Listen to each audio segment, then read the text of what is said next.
Hello everybody, welcome back to the channel. This is Michael, KE4EST, and today we have the Hudson's Bay Company. They call this a Dictator. Look up here, you can see that too. This is a AM broadcast band radio from 1948. It is a All-American 5. So, and it's in pretty good shape. You can see the glass here. Some dust on it and dust on the inside. Needs to be cleaned up. But it looks pretty good. I mean, there's some marring here and there on the cabinet and things like that that can be cleaned off. But I think since it's still kind of got this sticker here and stuff like that, I'll probably just lightly clean it. I won't try to sand it down, refinish it, or whatever, if it all goes well with the restoration. Now let's see, let me show you. I've got screws taken out, so I gotta be careful. Show you the bottom here. And you can't really see it. Somebody's put a piece of plastic over this at some time. See that old tape they stuck on there years ago. I got this at a good price, so I picked it up. It does say Hudson Bay's Company, Series DU1-4516. Power supply is 105 to 125 volts, 25 or 60 cycles, AC or DC, and it's got a little thing here showing tube placement and things like that. Be sure this receiver is shut off before. I can't even see that for the glare. Probably before you change tubes or something. Before inserting or removing any tubes. But anyway, and it's got that on there. That's actually to the case. Pull this plastic back. It's already been ripped. You know, it's on the case, glued on there. So another reason I don't really want to do too much to it. And the line cord, I'm not sure if this is an original line cord. Electrolux. Yeah. Do not believe that's an original line cord. Somebody has taken a vacuum cleaner cord and stuck on there. And then let's see what's on the back here. It's got it again. Get that where you might see it. Model number again, 27 watts. It's got a serial number. Place here for an antenna. So I had these screws here, and then it had this one here to take out. So let me, these knobs, that knob comes off real easy right there. Be careful when you're taking these knobs off too. Don't just go crazy with it, because these are old Bakelite knobs and you don't want to break it. You know, that's nice added glue or something. If that's factory, if it's supposed to, is that whole thing supposed to come out like that? I guess we'll see. Okay, let me get it out of the case, and I'll be right back. Okay. Well, kind of interesting. This felt here's pretty roughed up there, falling apart. If I just try to clean that, or try to, look at that coming off, just try to take that off and paint it black. I guess the felt made it look neat. don't see why I can't just take that and paint that black. Strip all that off there. At some point, somebody has put on a different dial cord, and it's kind of loose. That just does not look 1948. But I think I see the problem here. If I try to turn this, see that's moving. If I come back this way, and there's where she stops. I could kind of force it, but I don't want to tear it up. What's happening here is it's hitting this speaker. Maybe you can see that in there. You put some light like that. There you go. See that? So that's what's going on. And somebody's put tape across this at one time, but let me see. Speaker looks okay.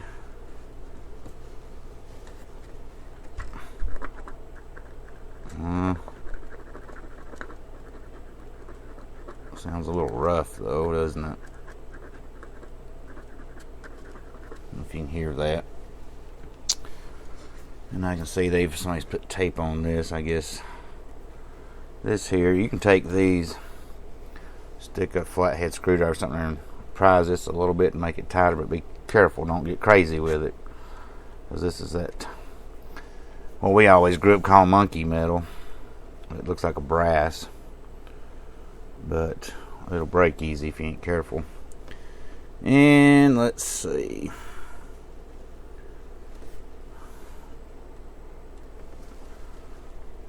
Let's see what else here. Let's have a look at the tubes here. Let's get rid of that line cord. It's getting annoying and it's going to be replaced anyway. So there's what she looks like. That way. Let me just turn it this way. I think that'll be okay. Yeah. I'll just hold it for a minute here. Put some more light in there. So there's your 5 tubes. We're lined right up. Kind of dirty in there. If you look down in here, there was something here that somebody has removed.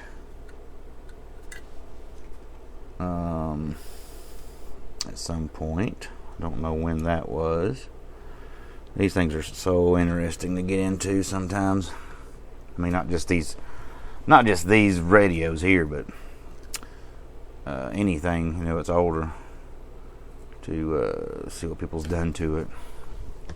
I like getting something that's completely virgin and not been messed with, but that's hard to do. Alright, let's look at the bottom. I already got a glimpse of it a while ago, so it's interesting. Let's see. Let me set this like that. That way we don't hurt the speaker. Well, that's a mess. Somebody has definitely been in this. That is for sure. This blue wire in here is definitely not factory. And somebody's went in because those capacitors fell, and they've added that in there. And then at a different time, it could have been the same time, they've added this. Look at this seal tight here.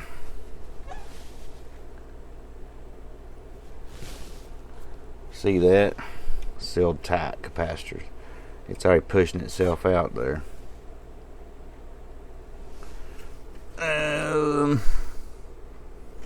I mean, that's pretty bad. These old wax capacitors here. Oh, there's another one. This one here spilling its guts out too. You see right there. Yeah, you can see that. And that's, oh, wow, what a mess. What a gob up mess. Yeah, This is definitely not the original line cord, see, because it would have been a brown cord in there. Somebody's really laid the solder to it, ain't they? Let's see, and this here, I'm gonna guess it's just laying in there, yeah. Taped up. I guess they taped it up, so I guess, yeah. There's the hole from the top side. What somebody has done is took out probably a clamp that held another capacitor. You know, maybe something like this, or something in there, or it's probably one of those ones that's a multi-section capacitor. It's got the wires already coming out, you know, attached to it, and wires coming out. It's probably what they've done. That's the reason they've had to add these, I guess. I don't know why they just didn't. Well, yeah, okay, that makes sense. So, and what this is, you can probably kind of see that. I gotta be real careful, I don't want to hit that speaker. This is just a can capacitor. It usually would set up top, you know, and come down through the chassis that somebody's got a hold of. Let's see here. Been on here for a few years, but that's what that is. Let's just take the Christmas paper off here and see what our present is. Yep. It's got 220s. Yeah, that looks right. 220s at 450 volts. That's in there. This one here is a 40 at 350 volts. So all of these will definitely have to go. Replace this, replace that. This will have to go. There's another seal tight hiding back in here, if you can see that. These resistors, every one of them looks like roundies. So I have to check those. These mica capacitors, maybe they'll be alright that's in here. But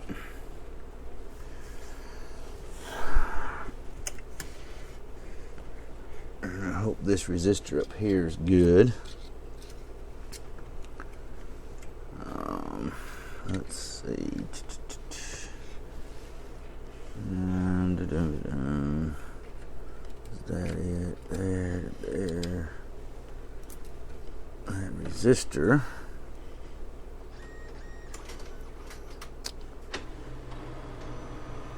That's probably in series. Well, no, what is going on here? Oh, okay. Let's see. Well, let's see. Well, what a mess. That's the fun of it. Sometimes I know it don't sound fun, but you know, see this mess and see the history of it. It's been taken apart. And I wanted to say, you know, 2 different times, but this has both got that same wire, so they would probably replace both of these at the same time. Now this line cord could have been changed at a different point. You know, these things get older, or a dog chews it or something, or whatever. They get old and brittle, or they let an indoor dog or something chew on it. So they got to replace it, or he gets laid on a heater or something. So let's real quick here then. Okay, I've dug up a schematic on this radio, and so let's kind of go through it real quick. It's nothing special really about this one that I can see. I mean, it's an All-American 5, you know. Power coming in, of course, can be AC or DC. You get your B minus here. You know, of course, it's separate from your chassis. And then your B plus will be coming off over here. But power comes in, it's got the series strung filaments. You know, pretty simple. then back to B minus here. So you got a complete circuit. We've got the switch here coming up. This here just shows you connections if you have a 110 volt lamp. I'm guessing they have different models because it's got some more stuff here. If you got, the little pilot light, if it's 110 volt, using that. That's how it's connected. And of course, it's coming across one of these here on the 35Z5. If it's a 6 to 8 volt lamp. But anyway, so here's a death capacitor right here, as it's affectionately known as, because this goes to actual from chassis ground to the ground. This is the one that if it shorts out and make everything very unsafe. Anyway, so then we got the B plus here.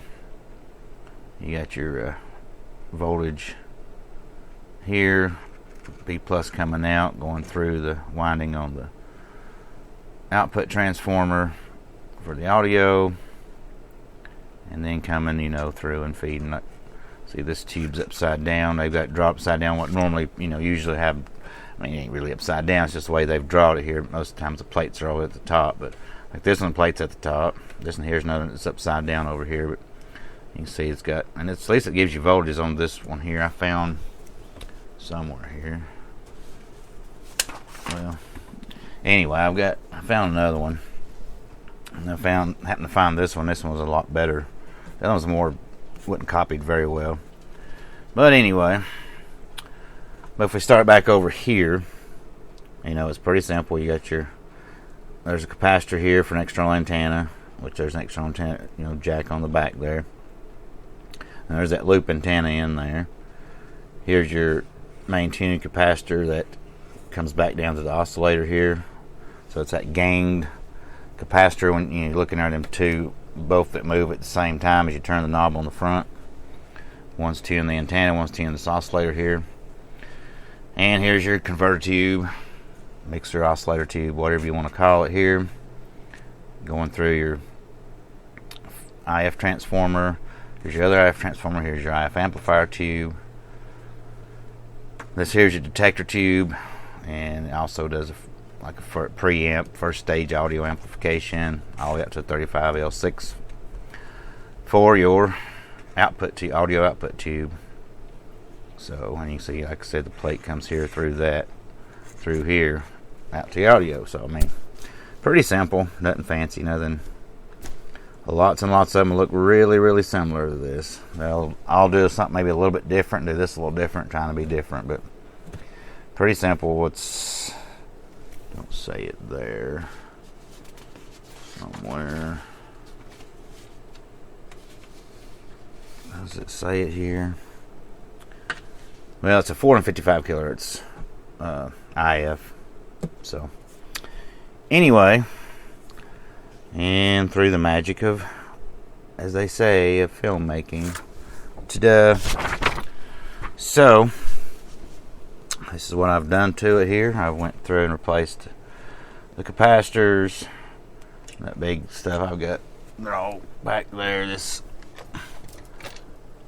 stuff here, that one had tape all around it and all that mess and all that, and I got more. They're all been replaced with modern capacitors. Here's your filter capacitors and all the other capacitors. Everything's been changed. These all tested out good. The resistor, I think I might have mentioned that already, tested out good. That's the only thing about having a ta-da video like this is one happens one day, and then you go a few days or a week and do the other part of the video and you're shooting it and you're like, did I already mention that? But yeah, this one here is good.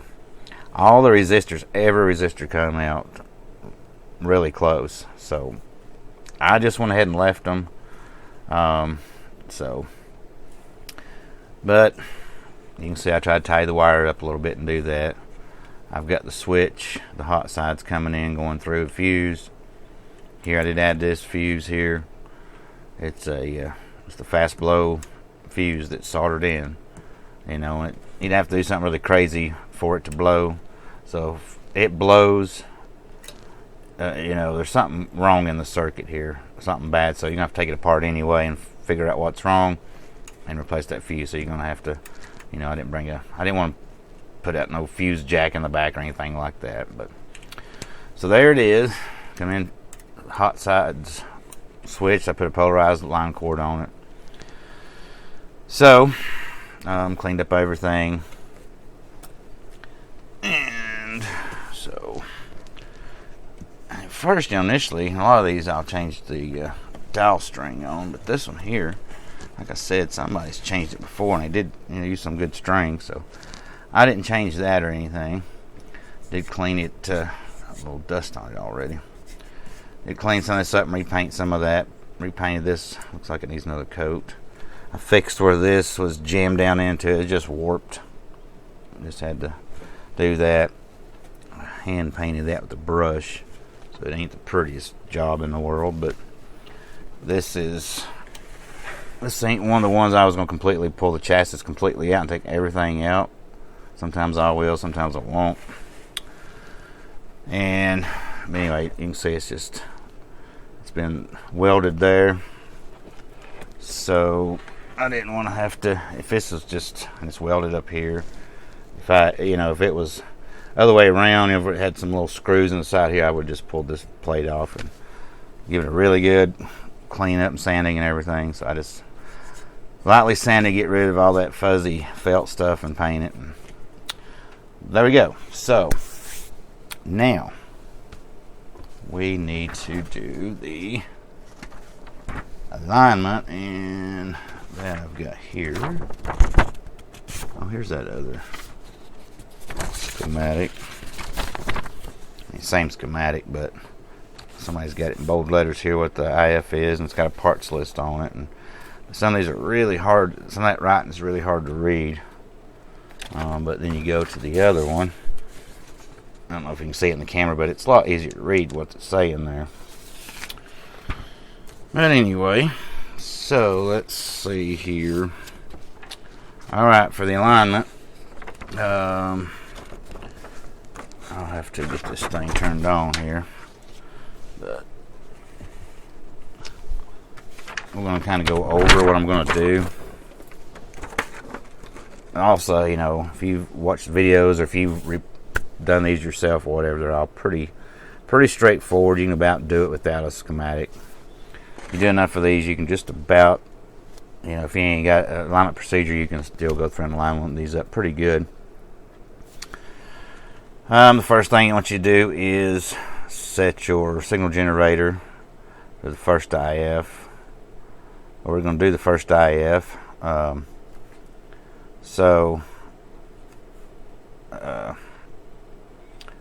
Antenna, dummy antenna is 0.05 microfarad capacitor across it.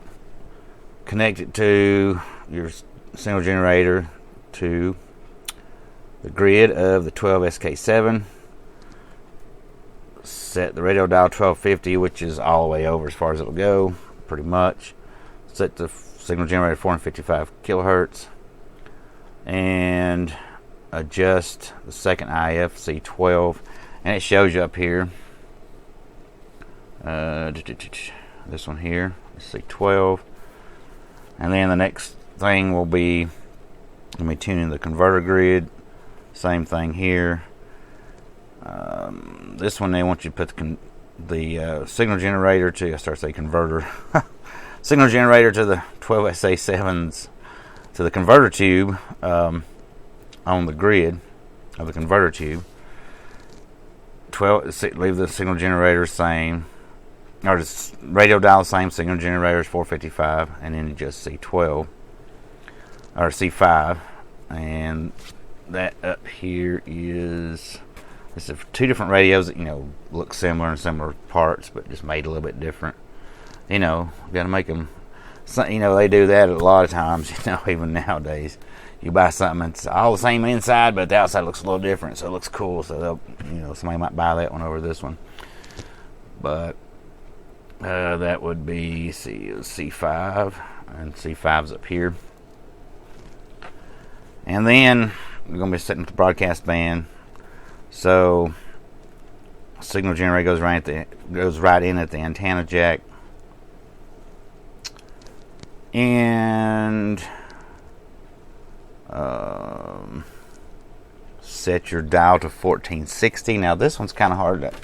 If this at one time had marks on it, I couldn't find any. I didn't see any. I know I've painted this now, but I could not find any kind of marks. Or any documentation that said here's where mark.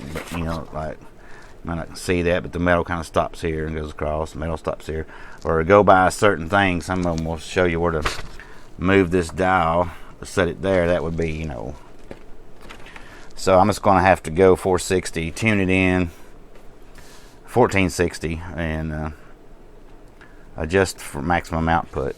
A couple of different adjustments you can go and try to adjust to, to get your dial accuracy to be right.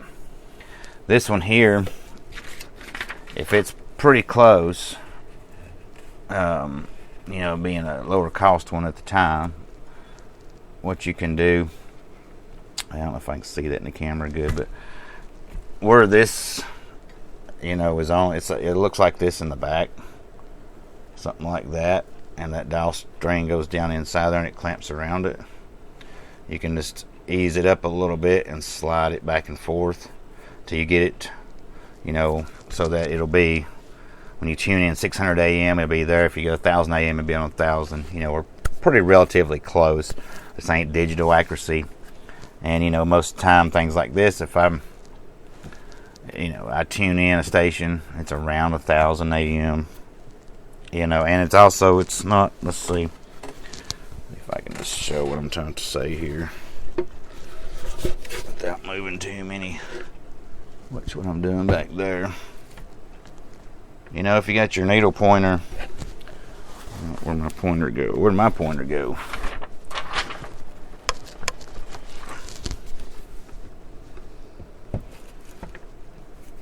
If this is your needle pointer moving around, you go 1000 AM. Now this one's showing little marks down here. But if it's somewhere around in here, and I hear my favorite station come in, I'm not going to care if it's just 2 millimeters this way. But you can still sit and play with it and get it to where it's just right on this little triangle here for 1000, and this for 900, and so on and so forth. And to me, what's this mark here? Is it supposed to be 850? Maybe it is. I guess it is. But you think maybe they'd make it where it'd be a little bit more this way, where it's, wow, what a difference the camera's seeing what I'm seeing. Let me look through the monitor and do this. 850 should be here, but they've got it, the mark, where it's about like that. Or, whatever. So, but anyway, you get what I'm saying. Don't go drive yourself crazy trying to get it just super perfect, as long as you're tuning the band and you're really, really close to it.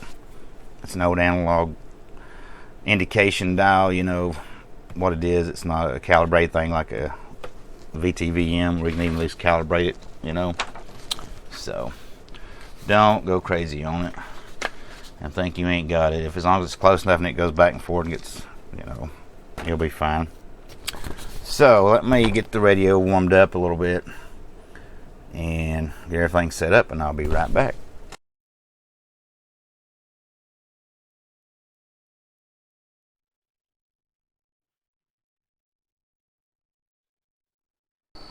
Okay, I've got everything set up here. And yeah, okay, alright, I got everything set up, and I brought this meter I restored last time just down here so we can look at it. Set for AC so we can read it. And I'm going to do the first thing. Everything's on the grid of the 12SK7. I'm going through a capacitor. I've got it tied into the grid. The dial's all the way up. 455, and I'm going to do C12. So, let's see. Let's see that.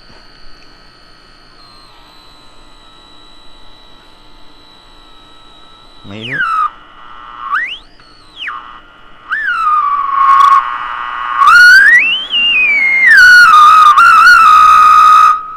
Okay.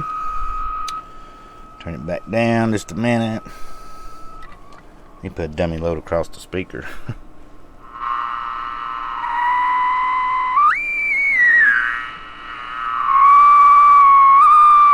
Alright. And there's that one. And then next is go to the grid 12SA7. So let me carefully do that. Alright.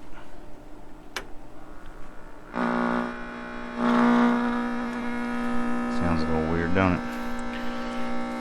Let me get your light back over here. I'm going to do this one.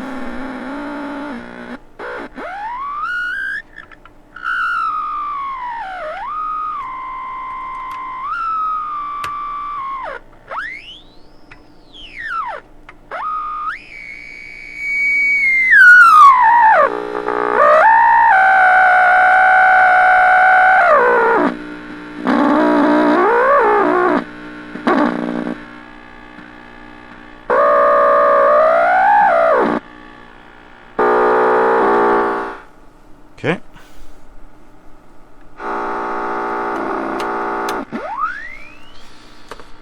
And now let me move the radio again. I'll be right back. I think you can kind of see it. Turn that back on there.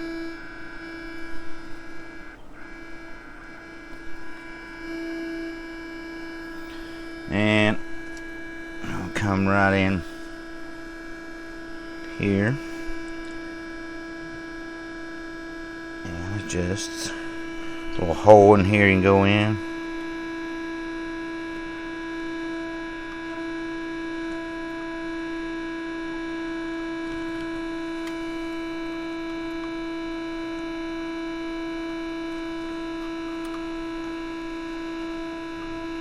Yeah, I made sure this didn't have any effect on it, but just the oscillator here. Putting that to maximum. Now let's go to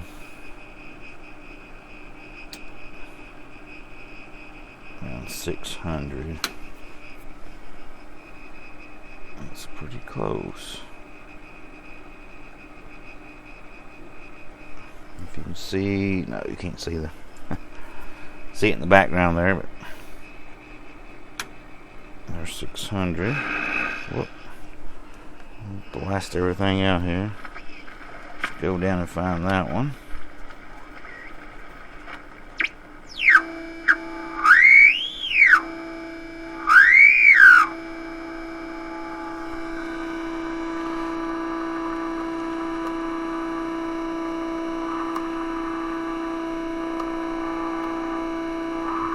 Adjust that for maximum.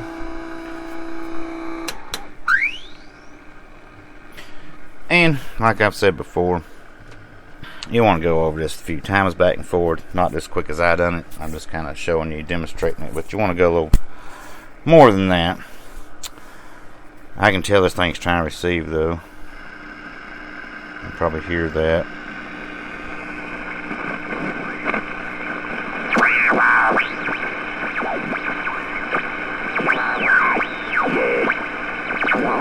I got so much noise here. So many switching supplies running and everything, but I mean that's it, except for, you know, adjusting that you know, where I said it goes in, that, you know, the dial string you might want to adjust and get everything perfect, but that's it. So anyway, let me get this back in the cabinet and I'll close out the video. Okay everybody, and here it is, complete.